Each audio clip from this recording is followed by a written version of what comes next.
Welcome to Tip That Scale.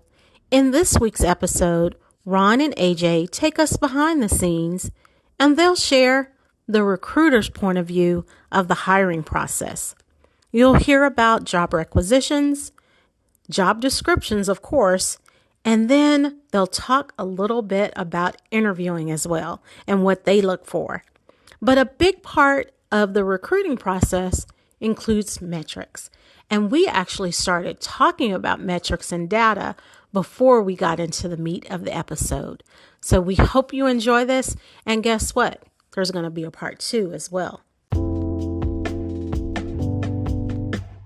Metrics are driving what people are doing. And if you have the wrong metrics in place, you're gonna, it's just like incentive plans, right? You're gonna get exactly what you're incenting people to do. So with a lot of the metrics today for recruiters, it drives speed and quantity over quality. You've got metrics like time in queue, how long have, or how many and how long have these candidates been sitting in queue waiting to be processed? Well, when that happens, when you have an influx of 200, 300 candidates come in, the pressure's on that recruiter to get there. It's used with visuals now, green, yellow, and red in terms of how long a grouping has been sitting there, and they're incented to get them out. So if you've got that many hitting your book at one time, a lot of times you're not going to be really reviewing those resumes. If you don't see the thing, and it's where they can use the ATS to do keyword searches. We've talked about all this in previous episodes of making sure your resume is captured by those filters, because that is what's going to kick you out when you have those kind of metrics in place and you have that kind of volume hitting you, or you have inexperienced recruiters as well. So there's a lot of things working against you, which is why we talked about working within the system that is. You've got, metrics that look at how many people did you get hired that you actually sourced versus people who applied to the ATS. If that's a metric that's being used by a company, then you really need to make yourself, you may be wondering, why I'm applying to this and I look good for it. Why am I not getting the hit? There may be a metric in place like that. So you need to make your LinkedIn profile and your resume and everything look really good and grab the attention of that recruiter that's out there, incented to source. You've got metrics like first round interviews. How many times does a recruiter get candidates to that hiring manager and the first round don't get hired? How many, if you need to put 15 candidates in front of a team that's hiring, then your efficiency metrics are not as good. So which is a good incentive, right? You don't want that is the recruiter's job, is to use less of that upstream team's time to hire somebody, do more on your part. So that's another incentive for recruiters to, if they don't see exactly what they want, if they have a lot of options, to kick them out. Not read between the lines on resumes and profiles like you're talking about, especially if they don't have the experience to do that. Mm-hmm. They got metrics like how many people did you screen as a recruiter? How many people did you interview? So there's also incentives there to show that you're doing a lot of work. You're interviewing a lot of people. Is that a great metric? Depends on how you look at it, right? I mean, a younger, less experienced recruiter may need to go through a lot more of those interviews and evolutions to learn and grow and build. Someone who's been doing it for a while, they don't have to interview as many to get where they need to go. So you got your hire to interview ratio. You've got your how many days did it take you to get a person hired and processed through the queue? How many submittals did you send over to that group to get them to even do an interview? And then how many submittals did you send to them that actually ended up in a hire? So all those are the things. I mean, there's others too. You can throw some of them in too, but different companies have different things they specialize in. But those are the things that those recruiters are being measured on, engaged on. So you have to take in consideration, those may be some of the reasons you're not getting the interview. Not that you're not a good fit, but what they're being driven by, which is all the more reason why we talked about don't just rely on a submittal to get you where you need to be. Reach out to people on LinkedIn, grab somebody's attention in a different way, make yourself stand out, and get past just a resume and that ATS, because you can easily get killed and you could be the best candidate in there. So there's a lot of factors outside of what you can control. What is it like behind the scenes as a recruiter? A lot of candidates really don't know beyond seeing the job description, being called for an interview, or receiving that email that says thank you but no thank you. And I honestly have a problem with that, because I think I don't think those emails are trash.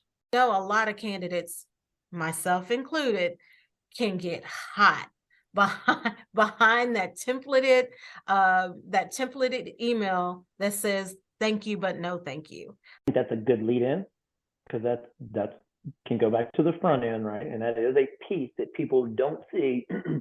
Now those emails that go out are a templated response to the complaint by everyone of submitting and never hearing anything. Okay, then corporate America decided to respond to you, which gave no more value than not hearing back, except that, okay, you at least know your resume hit something and you got rejected. That's about all you know, which is about the same you would know if you submitted and didn't hear anything. The only difference is it hit an intended position or place, right? That's the only thing different. You don't know why, but it makes companies feel better that, hey, we got it sent out and you received it within whatever the time frame is, 24 hours, 36 hours, you got some response. I think that is having an effect, that so many companies are doing that now, that instead of making people feel better about it, it really pisses them off more, because they've seen so many of those. And like you were just talking about, you feel you really are a good fit based on what you're seeing in front of you for the job description. In the past, when we've had lots of jobs, recent past, and fewer applicants, you got to think about it. If you have a job posted and you get 10 applicants, you're going to spend a lot more time looking at those 10, going through the details, you'll have managers who are willing to make concessions. Hey, okay, they don't have this, but I can teach them that. That said, if you've got the position we are in now, when you send out one job posting and you get 80 applicants, they can really tighten down the filter. Okay, if they don't have it, then skip them and go look at the other 800 or whatever's in there. So all the more reason we have to be very specific to tailored resumes, tailored responses and answers, and reading between the lines of is this group really looking for? This can even be where we talked about the stalking piece. Go to LinkedIn, find somebody in that group, look at their profile. What do they have? What do they show that they are doing within that group? Then that's what you need to be doing within that job description. So pull that out in your resume, focus on it. So a job starts with a hiring manager or hire saying, we have a vacancy within the company, within their department. We have a vacancy, whether it's a new position or one for, we have a vacancy because John Smith has turned in his resignation and he's out. So that's where it starts. As a recruiter, when you are you excited, like, woohoo, there's a vacancy, I get to recruit for this role? Are you like, oh my gosh, what oh my gosh, what's happening here? Is it, how does the ball start rolling from there? And I know you've given a little bit of, what all that the candidate should do, but a lot of candidates really don't know, what's happening with y'all when y'all get that new job, before the job gets on LinkedIn or the many other job sites out there, including the company website. What happens? You get the ball rolling from the hiring manager that says that there is a position available. Wait, so that's two different questions in the same question. Okay, well, answer them both, please, sir. So the first one is you asked, what does a recruiter think when a rec opens up? Mm-hmm. A lot of that depends on the environment that they're in and the environment that they're living through. Okay. So let's just talk about it first with organizations that are well staffed on the TA team.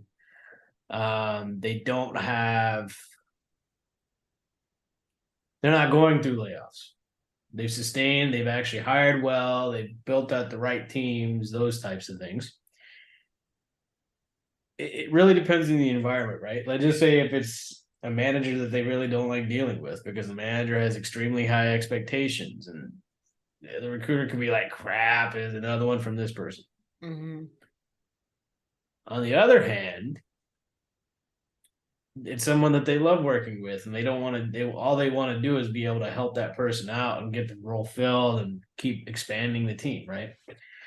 Now let's talk about a third scenario where the recruiter's scared for their job. Every time we saw a rec opened up, we got excited because that just meant we might have a little bit more job security, right? It really depends on the environment. I guess the second part to your question is what happens when that rec opens up? And that's more of a process type of situation where it really depends on the organization that you're working with. So let's just say that the rec is posted. The recruiter is getting inundated by resumes. Let's just say in the last however long that these layoffs have been happening and teams have been getting smaller and more people are applying to these roles, right? I mean, you wait 10 minutes and you've already got 200 applicants on a specific job. I mean, that's being a little facetious, but you know what I mean, right? It's overwhelming for a recruiter, right? There's some jobs out there with 2,000, 3,000 applicants. How do they go through all of those? Mm-hmm. And there are search tools that you can use within these specific ATSs to look for specific keywords within the job descriptions and all these other things and within your own resume. And so they'll start weeding people out, or weeding people out is probably a bad term, but Screening. They'll start screening people out based on what's on your resume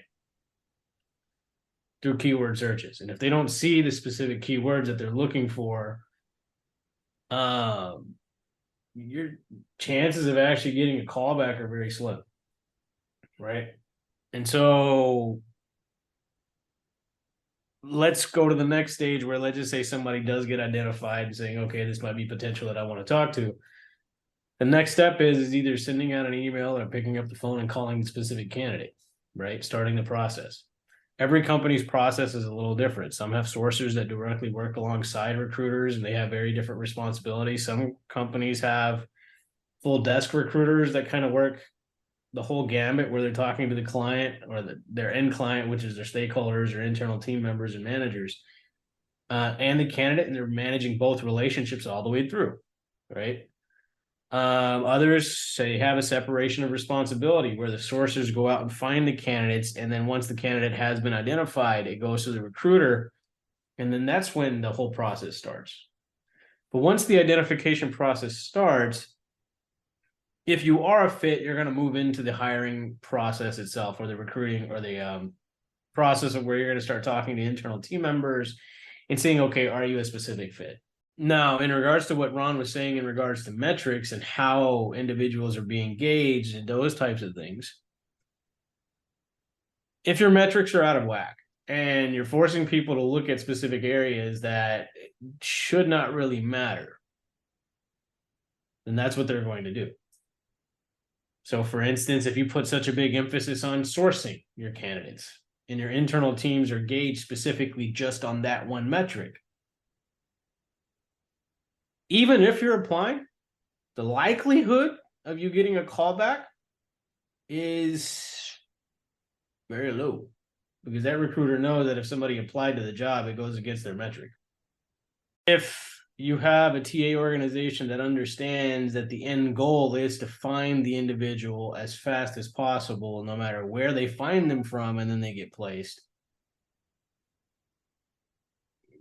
it's a lot easier. Then you can apply and then go through that process, right? But then you also have to make sure your resume lines up with that job description and what they're looking for. Is it in your resume, right? A lot of this information you're not going to know until you actually start going through the interview process with them. Tag in with some of the stuff AJ was talking about. I think another thing that happens think you may have asked the question earlier, Nicole, is you may see a job sitting out there or get published, and then you see it become unpublished.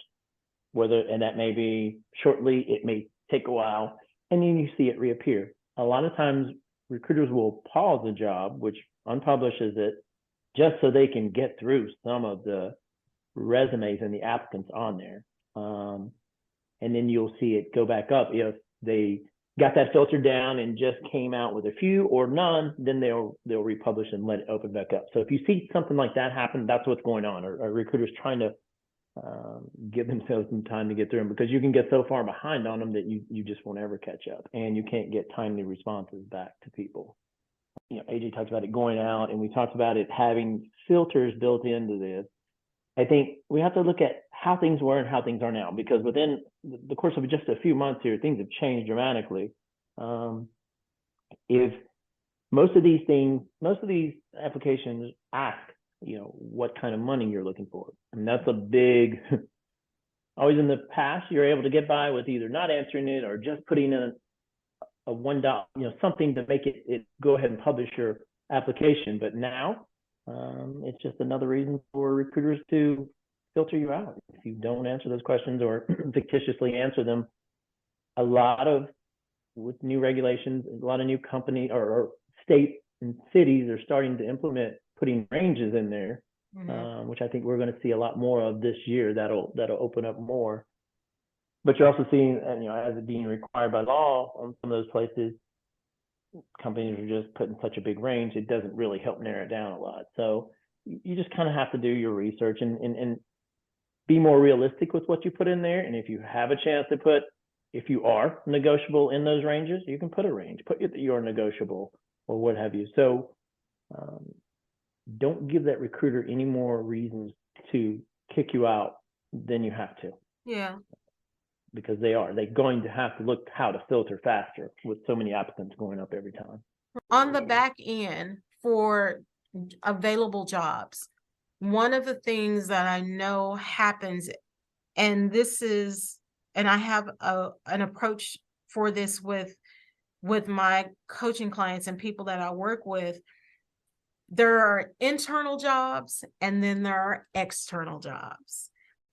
My question about those internal positions: how often do companies really look at their current employee population for internal positions? That's a consideration. It usually happens before it goes out to the public. Okay. A lot of companies are required to post it internally, let your internal people have a chance. Then they have to get approved if they can apply based on the current positions they're sitting in and the need there, and then then they can apply for it. I can tell you from seeing it so many times, if you're talking about you're an outside candidate applying to something versus if you're even like an internal referral, like if we work at a company, you refer someone into a position that's open, a lot of companies are paying referral fees to internal employees to refer people, which may be something else that changes a little more. Those may go down some. Those people have a lot better chance of getting fast tracked to at least being interviewed, and if they qualify, they're going to have a way better shot. So that goes back again to what we talked about, doing your homework on the front end. And if you know somebody, if you see a company post something, go look and see if you know somebody there. If they do, you have a much better path of reaching out to them and getting them to submit you than you do submitting through that applicant tracking system. That they have an incentive if they really think you're good and a potential to incent you, because they get paid a referral fee, but you're going to get pushed to the front of the line just because somebody internally referred you. And they can talk to the hiring manager about you and all that. So again, it's a little bit more work, but you definitely shorten your place in the line if you do that, and you are fortunate enough to find someone that works there that you know.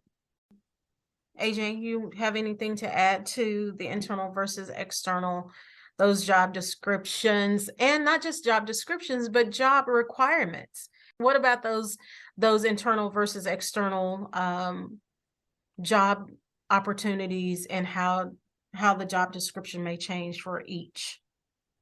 See, in a perfect world, I I agree with Ron in regards to internal employees might have it a little bit easier than external employees, but I think it could be about the same. Just depends on the relationship of what you're actually known for within the organization, where you can have individuals ask, all right, well, they may not have everything that I need in the job description, but are they willing to learn? Because the relationship has already been established between you and the organization, right? But you could also be dealing with, a situation where you have a leader that's above you that's not wanting you to move, and because you make their life easier. And I mean, you have to be able to identify these things. If you're one of those individuals that are getting stellar reviews all the time and things are always moving and everything's hunky-dory as long as you're in the position that you're in, but if you start talking about elevating yourself and then you start getting told, well, when I first came into the company, my boss felt the same way, that but I had to let them know that I wasn't after their job. When you start hearing conversations like that, just know it's going to be a little bit more difficult for you to move. Let's take a look at from hiring from the outside perspective. Example. There was a job that you sent me yesterday, Nicole, that I applied for. Reached out to the person responsible for the opportunity. Told me that I was everything that they were looking for, apart from being able to speak Mandarin. Was that in the job description? It was not. But you wouldn't know that unless you actually reached out, right? Now, that's the other piece, is that you may not be fully qualified, but if there's one piece that you're missing that is extremely important, that should be in the job description, right? I'm trilingual, but Mandarin is not one of them, right? And so for them to tell me that Mandarin is it's not a value add, but it's required within the job description, it's not listed. Well, as a recruiter, you need to start thinking like, okay, well, if this is so important, shouldn't I put it in the job description? That's come across during my career as well, where I'm told that you look great, but you don't have this. And I've asked, because y'all know my personality, to push back a little bit to say, oh, what did I miss? And sometimes I can be snarky about it. Oh, did I miss that in the job? Did I miss that in the job description? Why do companies not include something so important in a job description? I know sometimes it's just because they're a rush to get something published. They take what we used last time and put it out there and don't even think about that, putting that in, right? They may do, and when something like this comes up, they'll need to recall it and plug it in. But and sometimes that's something that comes out. Maybe the hiring manager said, hey, I need this type of person in this role. Let's get it going. The recruiter may do their recruiting, send them someone, and then their manager says, oh, but I need this, right? The managers don't always pay a lot of attention and put all the things that they need in on the front end. So often it can be that the manager either overlooked it or realized as they got down the path, you know what, we do need to put this in there. So I don't think it's intentional for something like that, because companies should be looking for any filter that they can at this point if it's a must. But again, unfortunately, a lot of times these job descriptions just get pushed out there, and you adjust as you go on the fly. When you adjust on the fly, so I'm gonna go back to this whole the issue that AJ had with and not speaking Mandarin. Come on, man, learn Mandarin, why don't you? But and Cantonese, throw that one in there too. What happens in that instance where we updated the job description, we're including Mandarin now, but we're not getting the candidates? What happens then? Well, that's when it's the recruiter's job to collect data and take those statistics back to that manager and say, since we've put this in play, we've gone from 200 applicants down to 3, and of those 3, none of them had the other qualifying things that we needed. So, and that's, you'll ask the hiring manager, is it a must-have? Because if it is, then I'm setting the expectation it may be a while. or can you get by without it and maybe we substitute something else in there? So, Or it's a is good this thing. role good for this specific geographic location? Mm-hmm. Yeah. That's when you get to the give and take points, and that happens. That actually happens often. That you, but it starts with collecting data. I mean, and nobody knows until they try. And you start off with the tighter filter, and you expand out from there. You both talked about sourcing candidates. So the applicant, a candidate applying to a position, and then recruiters or a company having sources who will go out, mine, and find candidates that meet the criteria of particular job descriptions or particular open positions.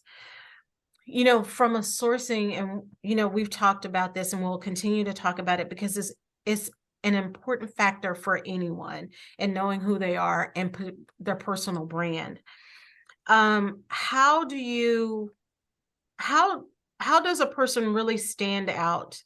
Ooh, this is a good one. How does a candidate really stand out to a sourcer? I think keywords is what get you to them, because you got to Mhm. have a starting point that gets you to that massive sign up base on LinkedIn. So keyword is going to get you to that spot. So you have to make sure you absolutely have your profile updated with current keywords or the types of jobs you're looking for. Because if you don't, you're just not going to get the look. And then from there, that's when what you're talking about is going to come into play. What's going to get me to reach out to this group of people or person as opposed to the others? I mean, I like to see. There's a multitude of things on there. I like to see what's their job history, what is their. I like to see good. We talked about it before, getting people to update their recommendations on you. I like to see what people say about them. I like to see how engaged they are on LinkedIn. The job may, if they're super engaged, that may help the position that I'm looking for, or it may be a job that it doesn't matter, right? I take that into consideration as well. If it's something that you have very limited interaction with outside or internal customers, just kind of more heads down, then you don't look for somebody to be as active on LinkedIn as you would otherwise. I'd like to see if I have other connections that may be connected to them, right? Because I can reach out to one of those and say, what do you think about so and so? What's your experience with that person? So another reason to connect with as many people as you can. AJ, what about you? What are the things, once you get to the filter, is going to make you grab onto them? Well, I mean, a lot of it's really how you're marketing yourself, right? I mean, if you look at LinkedIn, how robust is your LinkedIn profile? How many people are giving you a reference of a recommendation of a good job? Is your LinkedIn profile up to date with specific keywords that you're going to be looking for? Because I mean, again, let's go back to the way a recruiter is going to find you in today's market, right? You're going to have to understand how sourcers and recruiters are looking for you. We've had the experience both from internal corporate teams, also from an agency standpoint.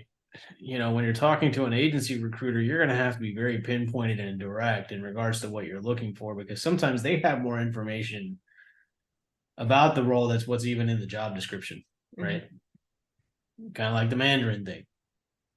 If I didn't reach out, I would have never known that role required Mandarin. I wouldn't have known why I got rejected.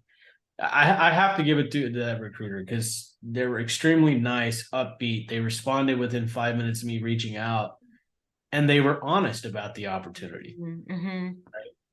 Wasn't wasting my time or theirs, but they didn't recognize that, yes, I might be someone that they may be able to push towards another opportunity, right?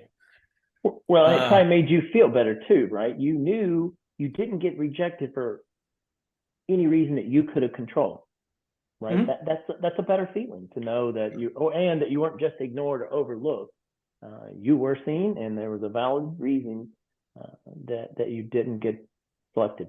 And by doing what we're talking about, you followed up with a person. It put you in a position for future opportunities, and it lets them see, hey, the guy actually reached out and followed up and did it in a professional manner, I am absolutely going to put him on my, and that's another thing that recruiters do, right? When you run across somebody that you know you may or will have a need for or have had need for them in the past, you're going to put them in a pipeline folder for that specific position. And by doing these things, he's talking about what he just did. Somebody should have put him in one of those folders, and it's front of mind that I'm going to remember this dude. Or a lot of other times, and I know we do it is I see a candidate that I know another group typically hires for. I'm going to send that person over to them and say, hey, I don't know if you guys have any need for a person like this, but if you do, looks good, maybe worth putting into a file. It builds the brand. It builds the employer brand and that thought, how you feel about not just the recruiter, but the company. That's something that a lot of people forget as well. Hey, it's Nicole. Even though I've been around talent acquisition and recruiting for a good part of my career, working with them as partners to build company employer brands and recruitment marketing campaigns, I have to admit, I learned a lot from AJ and Ron in this episode. But guess what? There's a part 2, and it gets even better.